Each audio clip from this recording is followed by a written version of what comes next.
Все мы в детстве любили, когда нам читали сказки. Думаете, нынешние малыши другие? Посмотрите, как внимательно слушают, как горят глазенки. Им интересно.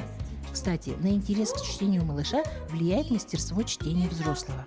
Выразительное чтение стимулирует детское воображение. Я им читаю очень-очень много в свободное время, потому что сейчас мир интернета, родители детям вообще ничего не читают.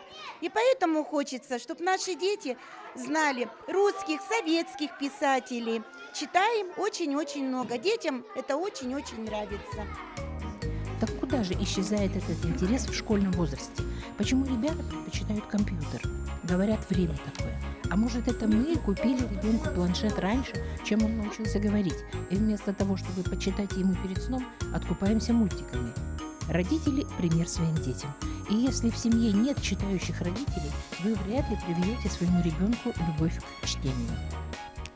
Стараемся детям читать. Когда у нас был маленький сын, мы читали ему.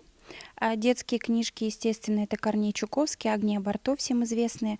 А сейчас у нас маленькая дочь подрастает, ей мы тоже читаем вслух. Ну и вот так вот сами читаем и как-то стараемся прививать. В Уснерской детской библиотеке, несмотря на активный вид, мы увидели ребят. Читать лучше, интереснее. А что ты любишь читать? Мне нравятся приключения всякие.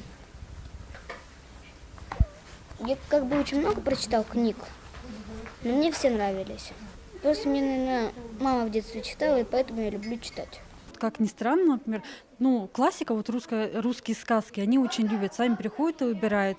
Дети чуть постарше, конечно, очень любят фантастику и приключения. А вот подростки очень часто берут классику.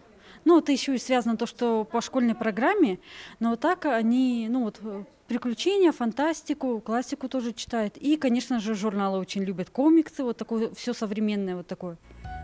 По мнению психологов, привить любовь к чтению возможно лишь до 9 лет.